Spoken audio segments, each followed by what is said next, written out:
ಗುರುಜಿ, ಈ ಶನಿ ಕುಂಭ ರಾಶಿಯಿಂದ ಮೀನ ರಾಶಿಗೆ ಶಿಫ್ಟ್ ಆಗೋದ್ರಿಂದ ಅಥವಾ ಸ್ಥಾನ ಪಲ್ಲಟ ಆಗೋದ್ರಿಂದ ಮಕರ ರಾಶಿಯವರಿಗೆ ಹೆಚ್ಚು ಲಾಭ ಆಗುತ್ತಂತೆ. ಅದು ಹೇಗೆ ಗುರುಜಿ? ಮಕರ ರಾಶಿಯವರ ಭವಿಷ್ಯ ಹೇಗಿರುತ್ತೆ ಅಂತ?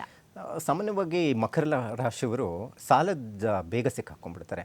ಅಂದರೆ ಭಾಳ ಕಷ್ಟಜೀವಿಗಳು ಅಂತ ಹೇಳ್ಬೋದು. ನಾನು ಈಗಾಗಲೇ ಒಂದು 10 ವರ್ಷದಿಂದ ಹೇಳ್ತಾ ಬಂದಿದ್ದೀನಿ ನೋಡಿ, ಮಕರ ರಾಶಿಯವರು ಒಂದು ಚಿಕ್ಕ ಬಿಸ್ನೆಸ್ ಮಾಡಿಬಿಟ್ಟು ಏನಾದರೂ ಒಂದು ಸಂಪಾದನೆ ಮಾಡಿಬಿಡೋಣ ಅನ್ನುವಂಥ ಆಲೋಚನೆ ಇರ್ತಾರೆ. ಮತ್ತು ಯಾರಿಗೋ ಎಲ್ಪ್ ಮಾಡುವಂಥ ನೇಚರು, ಅಂದರೆ ಬೇರೆಯವ್ರಿಗೆ ಯಾರಿಗೋ ಸಹಾಯ ಮಾಡಿಬಿಟ್ಟು ಇವರು ಸಾಲಕ್ಕೆ ಸಿಕ್ಕಾಕೊಂಡ್ಬಿಡ್ತಾರೆ ನೋಡಿ. ಮಕರ ರಾಶಿಯವರು ಕೆಲವರು ಇದು ನೋಡ್ತಾ ಇದ್ದರೆ ಭಾಳ ಜನಕ್ಕೆ ಇದು ಉಪಯೋಗ ಬರುತ್ತೆ. ಯಾಕಂತ ಹೇಳಿದ್ರೆ ಅದ್ಭುತ ದಿನಗಳನ್ನು ನೋಡ್ಬೋದು ನೀವು ಕಷ್ಟದಲ್ಲಿರುವಂಥವ್ರು.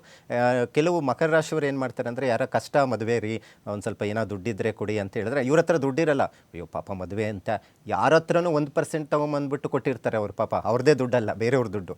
ಆ ದುಡ್ಡು ಬರ್ದಿರೋ ಹೋಗಿ ಕೈ ಎತ್ತಿರೋ ಅಂಥವ್ರು ಎಷ್ಟೋ ಜನ ಇವತ್ತು ಅವರೇ ಬಡ್ಡಿ ಕಟ್ತಾ ಇರೋವಂಥವ್ರು ಇದ್ದಾರೆ.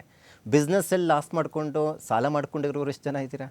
ಯಾಕೆ ಈ ಥರ ಎಲ್ಲ ಸಿಕ್ಕಾಕ್ಕೊಂಡಿದ್ದಾರೆ ಅಂದರೆ, 7.5 ವರ್ಷದ ಕಾಟ ನಿಮಗೆ ಮುಕ್ತಿ ಆಗ್ತಾ ಇದೆ ಮಾರ್ಚ್ ತಿಂಗಳಲ್ಲಿ. ಯಾಕಂತ ಹೇಳಿದ್ರೆ ಕುಂಭ ರಾಶಿಯಿಂದ ಮೀನ ರಾಶಿಗೆ ಹೋದರೆ 7.5 ವರ್ಷದ 7.5 ಸಂಪೂರ್ಣವಾಗಿ ಮುಗಿಯುತ್ತೆ.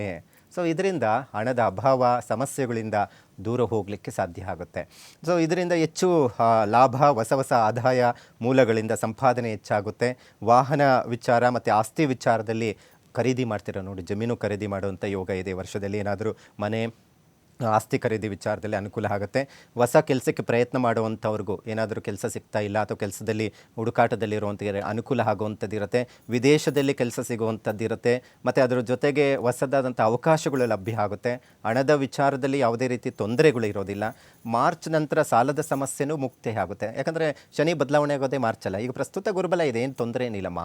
ಮೇ ತಿಂಗಳಲ್ಲಿ ಗುರು ಬದಲಾವಣೆ ಆಗೋವರೆಗೂ ಈ ಮಾರ್ಚಲ್ಲಿ 7.5 ಮುಗೀತು ಅಂದರೆ ನೋಡಿ, ಮಾರ್ಚ್, ಏಪ್ರಿಲ್, ಮೇ 3 ತಿಂಗಳಲ್ಲಿ ನಿಮ್ದು ಏನಾದರೂ ಒಂದು ಒಳ್ಳೆ ಫಲಗಳು ಕೊಡುವಂಥದ್ದು ಇರುತ್ತೆ. ಯಾಕಂದರೆ ಆ 3 ತಿಂಗಳಲ್ಲೇ ನೀವು 7.5 ವರ್ಷದ ತೊಂದರೆಗಳು ನಿವಾರಣೆ ಆಗಿಬಿಡುತ್ತೆ ಅಂತ ಹೇಳ್ಬೋದು.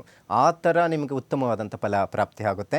ಮತ್ತು ದ್ವಿತೀಯ ಸ್ಥಾನಕ್ಕೆ ರಾಹು ಬದಲಾವಣೆಯಿಂದ ಸ್ವಲ್ಪ ಮೇ ತಿಂಗಳಲ್ಲಿ ಶನಿ ಏನು ಯಾವ ರೀತಿ ಮಾರ್ಚಲ್ಲಿ ಬದಲಾವಣೆ ಆಗುತ್ತೋ ಶನಿ, ಅದೇ ರೀತಿ ಗುರು ಬದಲಾವಣೆ ಮೇ ತಿಂಗಳಲ್ಲಿ ಇರುತ್ತೆ. ಸ್ವಲ್ಪ ಎಚ್ಚರಿಕೆ ಇರಬೇಕಾಗುತ್ತೆ. ಬಿಸ್ನೆಸ್ ಪ್ರಾರಂಭ ಆ ಟೈಮಲ್ಲಿ ಮಾಡೋಕ್ಕೆ ಹೋಗಬೇಡಿ. ಯಾರಿಗಾನ ದುಡ್ಡು ಕೊಡೋದು ಮಾಡಿದ್ರೆ ಬರ್ದಿರೋ ಹೋಗುವಂಥದ್ದು ಇರುತ್ತೆ. ಮತ್ತು ಕೆಲಸ ಕಾರ್ಯಗಳಲ್ಲಿ ಸ್ವಲ್ಪ ಬದಲಾವಣೆ ಆಗುವಂಥದ್ದು ಇರುತ್ತೆ. ಹೈಯರ್ ಎಜುಕೇಷನ್ ಅವ್ರಿಗೆ ಹಣದ ವಿಚಾರದಲ್ಲಿ ಅಭಾವ ಆಗುವಂಥ ಸಾಧ್ಯತೆ ಇರುತ್ತೆ. ಸ್ವಲ್ಪ ಏನಾದ್ರು ದುಡ್ಡು ಬಂದರೆ, ಈಗ ನಾನು ಹೇಳಿದೆ ಮಾರ್ಚ್ 3 ತಿಂಗಳಲ್ಲಿ ಒಳ್ಳೆ ದುಡ್ಡು ಬರುತ್ತೆ ಅಂತ. ಸೊ ಆ ಟೈಮಲ್ಲಿ ಸ್ವಲ್ಪ ಇಟ್ಕೊಳ್ಳಿ. ಯಾಕಂತ ಹೇಳಿದ್ರೆ ಮಕ್ಕಳ ಎಜುಕೇಷನು ಅದು ಇದು ಎಲ್ಲ ತೊಂದರೆಗಳಾಗುತ್ತೆ. ಸೊ ಆ ಟೈಮಲ್ಲಿ ಇಟ್ಕೊಂಡಿದ್ರೆ ನಿಮಗೆ ಕಷ್ಟ ಕಾಲದಲ್ಲಿ ಉಪಯೋಗ ಬರುವಂಥದ್ದು ಇರುತ್ತೆ. ಯಾಕಂದರೆ ಈ ಮಕರ ರಾಶಿಯವರು ದುಡ್ಡು ಬಂತು ಅಂದರೆ ಪಾಪ ಯಾರಿಗೋ ಕಷ್ಟ ಅಂತ ಹೇಳ್ಬಿಟ್ಟು ಸಹಾಯ ಮಾಡಿಬಿಡ್ತಾರೆ. ಅಕ್ಕನ ಕಷ್ಟ ಅಥವಾ ಯಾರೋ ಪಕ್ಕದ ಮನೆಯವ್ರಿಗೆ ಸಮಸ್ಯೆ, ಇನ್ಯಾರಿಗೋ ಸಮಸ್ಯೆ ಅಂತ ಹೇಳ್ಬಿಟ್ಟು ಇರೋ ದುಡ್ಡು ಕೇಳ್ಕೊತೀರಾ. ಆ ಥರ ಮಾಡ್ಕೊಳ್ಳೋಕೆ ಹೋಗಬೇಡಿ ಯಾವುದೇ ಕಾರಣಕ್ಕೂ. ಮತ್ತು ಅದ್ರ ಜೊತೆಗೆ ಪರಿಹಾರ ಅಂತ ಬಂದಾಗ ಗುರುಪೀಠ ಪರಿಹಾರ, ಯಾಕಂದರೆ ಗುರು ಬದಲಾವಣೆ ಆಗುತ್ತೆ, ಮೇಯಿಂದ ಇದು ಮಾಡ್ಕೊಳ್ಳಿ, ಒಳ್ಳೆಯದಾಗುತ್ತೆ. ಗುರುಪೀಠ ಪರಿಹಾರ ಮಂತ್ರ ಮತ್ತು 3 ತಿಂಗಳ ಕಾಲ ಒಂದು ಸ್ವಲ್ಪ 3 ತಿಂಗಳಿಗೆ ಒಂದು ಸತಿ ಮಾಡಿದ್ರೂ ಒಳ್ಳೆಯದೇ ಆಗುತ್ತೆ. ಒಂದು ಗುರು ದೇವಸ್ಥಾನಕ್ಕೆ ಕಡಲೆಕಾಳು ಮತ್ತು ಹಳದಿ ವಸ್ತ್ರ ದಾನ ಮಾಡೋದ್ರಿಂದ ಉತ್ತಮ ಫಲ ನಿರೀಕ್ಷೆ ಮಾಡಲಿಕ್ಕೆ ಸಾಧ್ಯ ಆಗುತ್ತೆ.